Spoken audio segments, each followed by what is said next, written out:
بسم اللہ الرحمن الرحیم۔ سورہ کہف میں اللہ کہتے ہیں وَلَوْلَا إِذْ دَخَلْتَ جَنَّتَكَ قُلْتَ مَا شَاءَ اللَّهُ لَا قُوَّةَ إِلَّا بِاللَّهِ إِن تَرَانِي أَنَا أَقَلَّ مِنْكَ مَالًا وَوَلَدًا فَعَسَىٰ رَبِّي أَن يُؤْتِيَنِي خَيْرًا مِنْ جَنَّتِكَ وَيُرْسِلَ عَلَيْهَا حُسْبَانًا مِنَ السَّمَاءِ فَتُصْبِحَ صَعِيدًا زَلَقًا۔ اور اس کا ترجمہ ہے، اور بھلا جب تم اپنے باغ میں داخل ہوئے تو تم نے ماشاء اللہ لا قوت الا باللہ کیوں نہیں کہا؟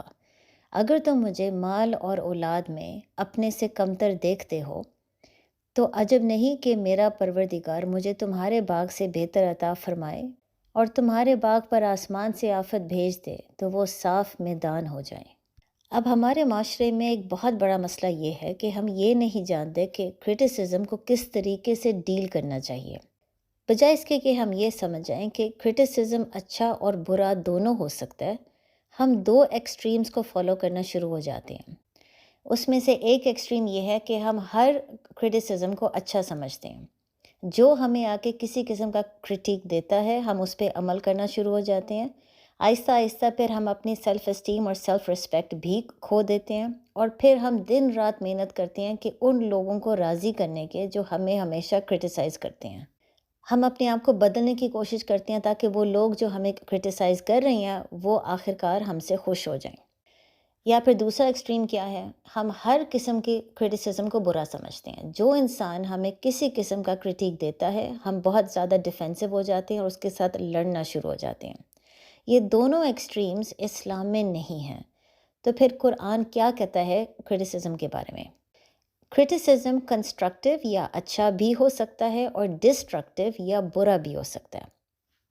اب ان دونوں میں فرق کیا ہے؟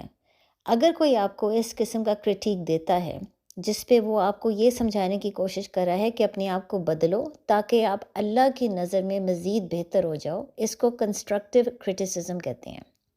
اگر کوئی آپ کو اس قسم کا کرٹیک دیتا ہے جس میں وہ آپ کو یہ سمجھا رہا ہے کہ سوسائٹی اور دنیا کی نظر میں مزید اچھا اور بہتر ہو جاؤ، اپنے آپ کو بدلنے کی کوشش کرو تاکہ لوگ آپ کو مزید اچھا سمجھے، یہ ڈسٹرکٹیو کرٹیسزم ہوتا ہے۔ تو اب آپ مزید سمجھ سکتے ہیں کہ حضرت عمر رضی اللہ تعالیٰ عنہ نے یہ بات کیوں کی تھی کہ جو لوگ مجھے کرٹیسائز کرتے ہیں وہ واقعی میرے دوست ہیں۔ وہ بیسکلی کنسٹرکٹیو کرٹیسزم کے بارے میں بات کر رہے تھے۔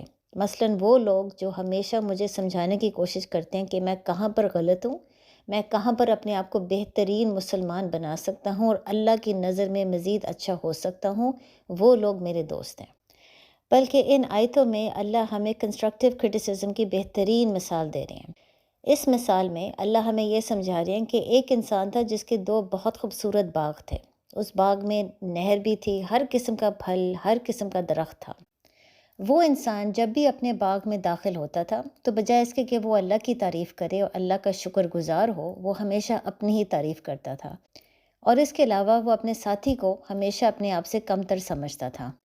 اس کا رویہ دیکھتے ہوئے اس کے ساتھی نے اس کو کرٹیسائز کیا اور اس کو سمجھانے کی کوشش کی کہ جب تم اپنے باغ میں داخل ہوئے تو تم نے اللہ کی تعریف کیوں نہیں کی، تم نے ماشاء اللہ لا قوت الا باللہ کیوں نہیں کہا۔ جو خدا تمہیں یہ تمام چیزیں دے سکتا ہے وہی خدا یہ تمام چیزیں تم سے چھین بھی سکتا ہے، اور بلکہ وہی خدا مجھے تمہارے باغ سے بہتر دے سکتا ہے۔ تو جب تمام چیزیں اللہ کی ہیں تو پھر غرور کس بات کی؟ اب یہاں پر آپ دیکھ سکتے ہیں کہ یہ کنسٹرکٹیو کرٹیسزم ہے، کیونکہ اس کو یہ سمجھایا جا رہا تھا کہ توبہ کرو، غرور نہ کرو اور اپنے آپ کو فوراً بدلو تاکہ اللہ تم سے پیار محبت کرے۔ لیکن اس انسان کو یہ کنسٹرکٹیو کرٹیسزم نظر نہیں آ رہا تھا۔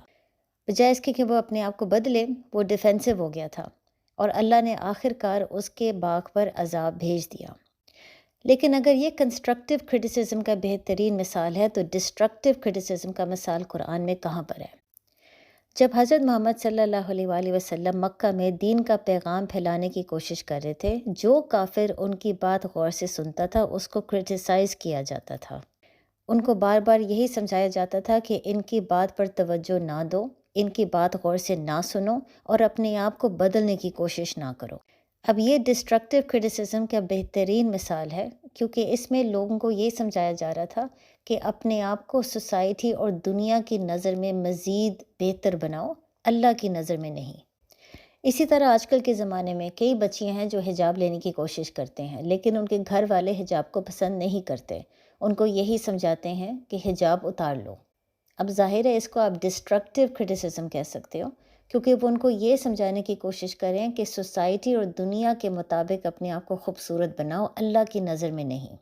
اسی طرح اگر ایک لڑکی باہر جاتی ہے اور اس کو یہ سمجھایا جاتا ہے کہ اس کا لباس دین کے لحاظ سے ٹھیک نہیں، تو وہ پھر فوراً افینڈ ہو جاتی ہے۔ وہ یہ نہیں سمجھتی کہ یہ کنسٹرکٹیو کرٹیسزم ہے، کیونکہ یہاں پر اس کو یہ سکھایا جا رہا ہے کہ وہ اپنے آپ کو کس طریقے سے بدل سکتی ہے تاکہ وہ اللہ کی نظر میں مزید خوبصورت ہو جائے۔ تو اس لیے یاد رکھے، جب کوئی آپ کو کرٹیسائز کرتا ہے، ہمیشہ 2 منٹ کے لیے سوچے کہ وہ آپ کو کیا بات سمجھانے کی کوشش کر رہا ہے۔ اگر وہ آپ کو بہترین مسلمان بنانے کی کوشش کر رہا ہے، اگر اس کی کرٹیک سننے کے بعد آپ مزید اسلام کے راہ پر چل سکتے ہیں، تو اس کو کنسٹرکٹیو کرٹیسزم سمجھیں۔ یہ مت سوچے کہ اس نے کس طریقے سے، کس انداز سے آپ سے بات کیا، بیچ میں ایگو کو مت لے کر آئیں۔ اگر بات اچھی ہے تو اس پر عمل کرنا شروع ہو جائیں۔ لیکن اگر کوئی آپ کو اس قسم کا کرٹیسزم دیتا ہے جس میں وہ آپ کو یہ سمجھانے کی کوشش کر رہا ہے کہ اللہ سے دور ہو جاؤ اور مزید دنیا اور سوسائٹی کے پیچھے بھاگو، تو اس کو ڈسٹرکٹیو کرٹیسزم سمجھیں۔ یہاں پر انسان کو ڈیفینسو ہونا چاہیے اور اس قسم کی کرٹیک کو اگنور کرنا بہت ضروری ہے۔ السلام علیکم۔